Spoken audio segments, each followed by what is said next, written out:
नमस्कार शिक्षक साथियों। बच्चों को सहज और सरल तरीके से पढ़ाने के लिए जब आप बच्चों को खेल खेल में सिखाएं तो बच्चों को बहुत आनंद आता है। खासकर जब बात जंगली जानवरों की हो और उसमें भी हाथी की हो तो बच्चे भी झूम जाते हैं।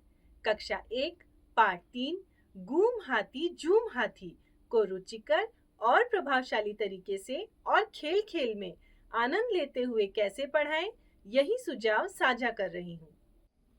इस पाठ को पढ़ने के बाद बच्चे हाथी की पहचान कर पाएंगे, घूमने वाली चीजों में अंतर कर पाएंगे, दैनिक जीवन में काम आने वाली कई वस्तुओं के नाम और उपयोग बता पाएंगे, पालतू और जंगली जानवरों के नाम बता पाएंगे और अंतर कर पाएंगे, मेले में दिखने वाली कई चीजों के बारे में बता पाएंगे।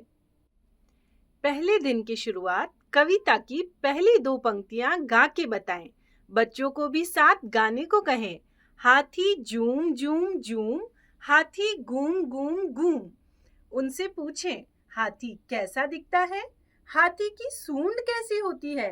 हाथी कैसे झूम के चलता है? बच्चों को उत्तर देने के लिए प्रेरित करें। दूसरे दिन की शुरुआत गतिविधि से करें। चित्र दिखाएं, जैसे पंखा, मटका, लट्टू, पहिया।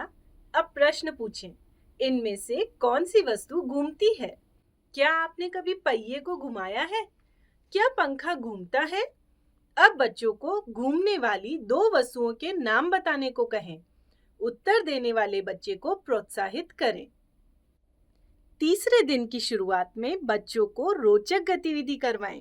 उनसे एक कागज पर पेंसिल से गोल गोल आकृति बनाने को कहें। अब स्वयं बनाएं और पुस्तक में मनपसंद आकृति बनवाएं। अब एक और गतिविधि करवाएं। उनसे प्रश्न पूछें, घर में कौन कौन से जानवर पाले जाते हैं? क्या शेर और लोमड़ी भी घर में पाले जाते हैं? जिन्हें घर में नहीं पालते उन्हें क्या कहते हैं? क्या आपने कभी चूहे पर सवारी की है? क्या आपने कभी हाथी और ऊंट पर सवारी की है? उनके अनुभव सुने और चर्चा करें। चौथे दिन की शुरुआत में मेले का चित्र दिखाएं और चर्चा करें। आपके यहाँ कौन कौन से मेले लगते हैं? आप कभी मेले में गए हैं? मेले में आपने क्या क्या देखा है? इससे बच्चों में रुचि जागृत होगी और बच्चे प्रश्नों को सुनकर जवाब देने का प्रयत्न करेंगे। 5वें दिन बच्चों से मौखिक बातचीत करेंगे, भूल भुलैया वाला खेल खिलाएंगे। उनसे पूछेंगे कि चूहा कैसे बिल्ली के पास जाएगा? स्वयं पेंसिल से रास्ता खोजने को कहेंगे। साथियों, आपकी बातचीत और बच्चों को खेल खेल में सिखाने का प्रयत्न अवश्य ही बालकों के अधिगम संवर्धन को प्रभावित करेगा। जितना सरल तरीके से और सरल शब्दों में आप बच्चों को सिखाएंगे, वो उतने ही आनंद लेके पाठ से स्वयं को जोड़ पाएंगे। धन्यवाद।